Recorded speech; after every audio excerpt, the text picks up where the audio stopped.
Good morning dear students, welcome to the Assamese class.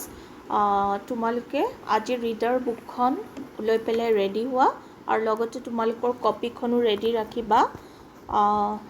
আজিৰ ক্লাছটো আৰম্ভ কৰাৰ আগতে মই তোমালোকৰ লগত ইয়াৰ আগতে আমি কি পঢ়িছিলোঁ সেইটো এবাৰ আলোচনা কৰি লওঁ। আমি ইয়াৰ আগৰ ক্লাছবিলাকত অব্যয় পদৰ বিষয়ে পঢ়িছিলোঁ। অব্যয় পদ কাক বোলে? বিভক্তি যুক্ত নোহোৱা পদবিলাককে অব্যয় পদ বুলি কোৱা হয়।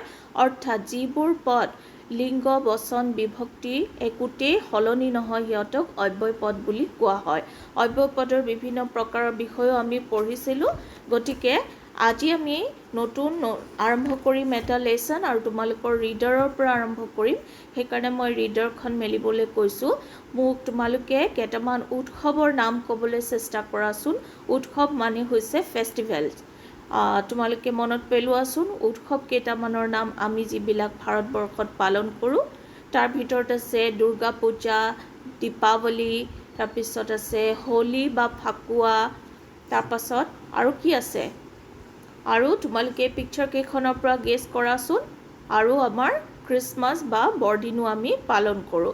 গতিকে আমি আজি পঢ়িব লগা আমাৰ পাঠটোৰ নাম হৈছে বৰদিন। এতিয়া এই পাঠটো তোমালোকে ধুনীয়াকৈ মই যেতিয়া পঢ়িম তোমালোকে এতিয়া মাৰ্জিনৰ ওপৰত লেচনটোৰ নাম লিখা আৰু আজিৰ ডেটটো দিয়া।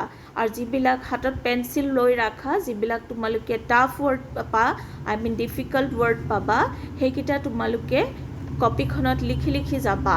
আৰু মই কিছুমানটো দিমেই আৰু বাকী উপৰিঞ্চি যিবিলাক তোমালোকৰ নিজৰ ফালৰ পৰা ওলাই সেইখিনি তোমালোকে অভিধান বা ডিক্সনেৰী চাই পেলাই লিখি ৰাখিবা নিজৰ কপিখনত। এতিয়া মই আগতে অলপ এটা পেৰাগ্ৰাফ পঢ়িম, তাৰপিছত বুজাই দিম। মই যেতিয়া পঢ়িম তোমালোকে শব্দবিলাকৰ কাৰেক্ট প্ৰনাউন্সিয়েশ্যনটো শুনি ল'বা ভালকৈ, যাতে তোমালোকে নিজে শুদ্ধকৈ পঢ়িব পাৰা। শুনা, পৃথিৱীৰ সকলো জাতি ধৰ্ম বৰ্ণ সম্প্ৰদায়ে বিভিন্ন উৎসৱ পালন কৰে। এই উৎসৱসমূহ কেতিয়াবা হয় কৃষিভিত্তিক, কেতিয়াবা ধৰ্মীয় আৰু আন কেতিয়াবা ৰাষ্ট্ৰীয়। প্ৰত্যেক দেশৰে প্ৰত্যেক জাতি আৰু ধৰ্মই এই উৎসৱসমূহ বেছ আনন্দ আৰু নিষ্ঠাৰে পালন কৰে। আমাক কৈছে প্ৰথম পেৰাগ্ৰাফটোত কৈছে যে পৃথিৱীত যিমানবোৰ জাতি আছে, যিমানবোৰ ধৰ্মৰ মানুহ আছে, যিমানবোৰ কমিউনিটি আছে, সকলোৱে কি কৰে বেলেগ বেলেগ বা বিভিন্ন ধৰ্মৰ উৎসৱ পালন কৰে।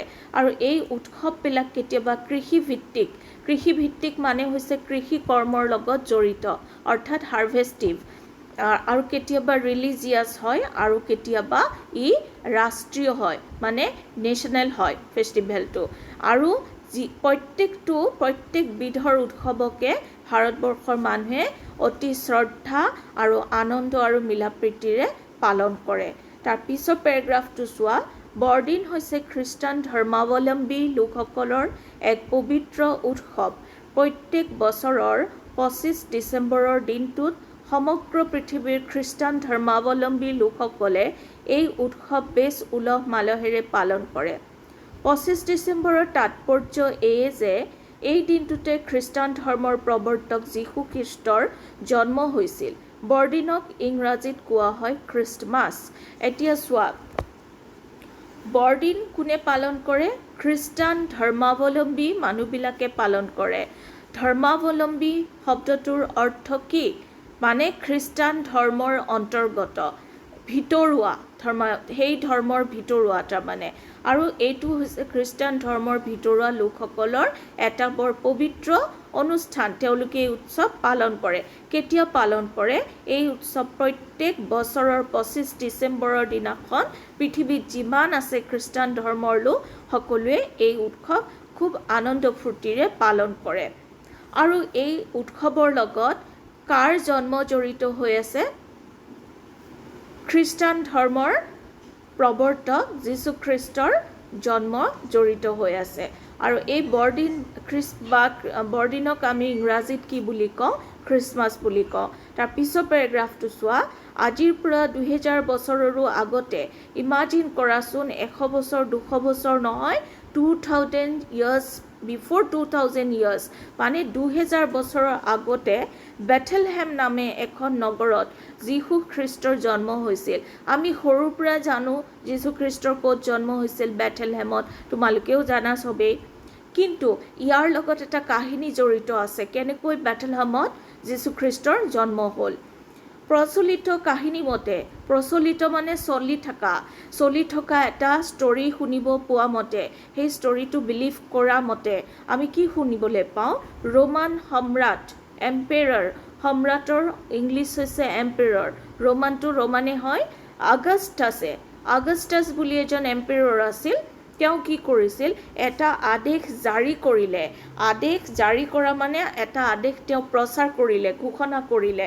কি কৰিলে, যিমান ইহুদী আছে, ইহুদী সম্প্ৰদায় বা কমিউনিটিৰ মানুহ যিমান আছে, সকলোকে তেওঁ কি ক'লে, 25 ডিচেম্বৰৰ ভিতৰত নিজ নিজ নগৰত আহি, যিবিলাক তেওঁলোকৰ নিজৰ নগৰ সেই বা টাউন হয়, সেইবিলাকত গৈ নাম ধাম পঞ্জীভুক্ত কৰে যেন। তাৰমানে নিজৰ নামবোৰ কি কৰিব লাগিব, ইনক্লুড কৰিব লাগিব। পঞ্জীভুক্ত মানে হৈছে অন্তৰ্ভুক্ত, যেনেকৈ আমাক NRCত নাম অন্তৰ্ভুক্ত কৰিব দিয়ে, লাইক ডেট।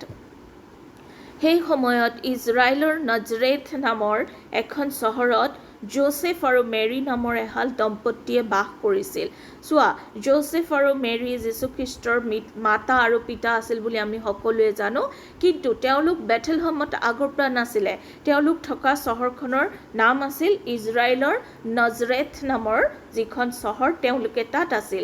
কিন্তু এই যে ৰোমান সম্ৰাট আগষ্টাছে যিটো অৰ্ডাৰ কৰিলে যে নিজৰ নিজৰ নগৰত গৈ পেলাই এনেকৈ নাম ইনক্লুড কৰিব লাগিব, তেতিয়া তেওঁলোকে তেওঁলোকৰ নিজৰ চহৰ বেথেলহেমলৈ আহিলে, যাবলৈ ওলাল। নজৰেথৰ পৰা বেথেলহেমলৈ বহু দূৰ, তেওঁলোক থকা ঠাইৰ পৰা বেথেলহেম বহুত দূৰ আছিলে।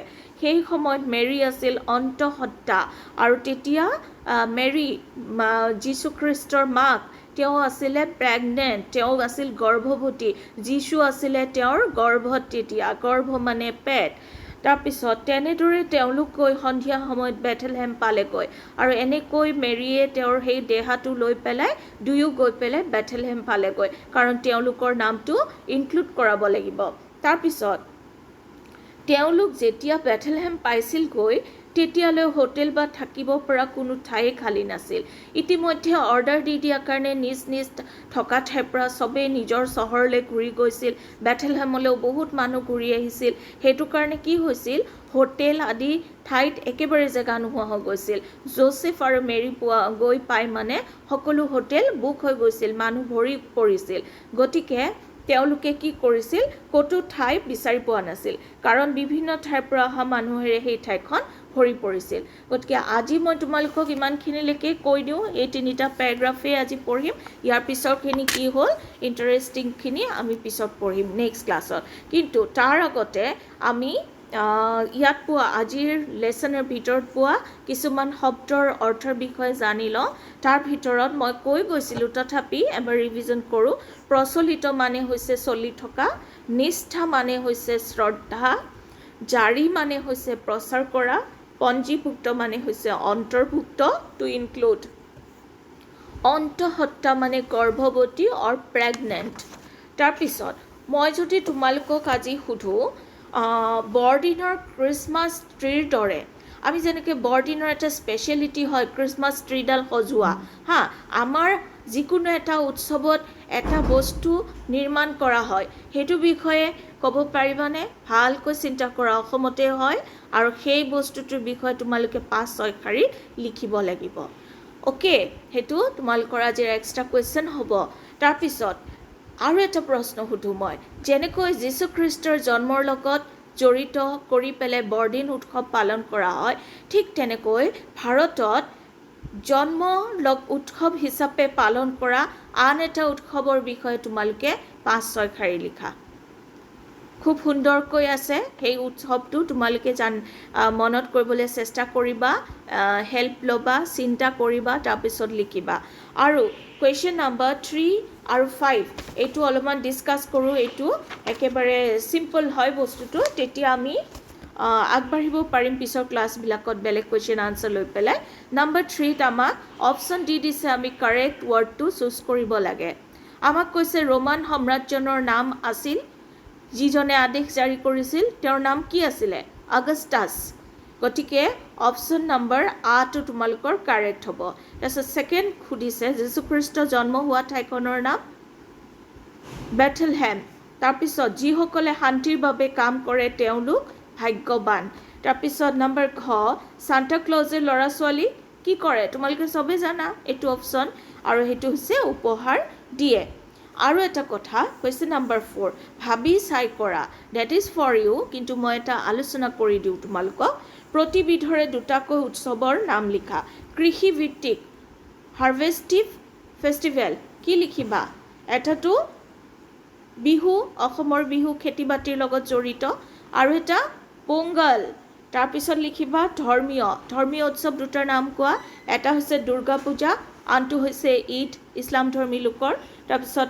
ৰাষ্ট্ৰীয় উৎসৱ দুটাৰ নাম কোৱা ৰাষ্ট্ৰীয় হেতু আসলতে দিৱস হয় তথাপি ইয়াত উৎসৱ বুলি দিছে ৰাষ্ট্ৰীয়টো হ'ব আমাৰ গণতন্ত্ৰ দিৱস আৰু স্বাধীনতা দিৱস এইকিটা তোমালোকক মই হোমৱৰ্ক হিচাপে কৰিবলৈ দিম আৰু আলোচনাও কৰি দিলো তাৰপিছত কোৱেশ্চন নম্বৰ 6ত আমাক কেইটামান ওয়াৰ্ডস দিছে এই ওয়াৰ্ডস কিটা শ্ৰুতলিপি বুলি দিছে শ্ৰুতলিপিৰ অৰ্থ হৈছে ডিক্টেশনৰ কাৰণে ইম্পৰ্টেন্ট ওয়াৰ্ডস হয় গোটেইবোৰ তোমালোকে কি কৰিবা স্পেলিং লাৰ্ন কৰিবা আৰু তাৰ মাজত যিবিলাক ওয়াৰ্ডৰ মিনিং জানা দৰকাৰ সেইবিলাক তোমালোকে নিজে ডিকচনাৰী চাই পেলাই লিখিব লাগিব আৰু তাৰ পিছত আমি কোৱেশ্চন পেপাৰত সেই ওয়াৰ্ডসবোৰ দিলে যিবোৰ তোমালোকক নিজে লিখিব দিছো অভিধান চাই পেলাই তেতিয়া হলে কিন্তু তোমালোকে পাৰিব লাগিব আৰু যিহেতু এইটো কৰ্ম মাজে মাজে নিজে কৰিব লাগিব অভিধান চাই লিখা তাৰ মাজত এনেকুৱা ওয়াৰ্ড আহি যাব যেটো আমি মিনিং নিদু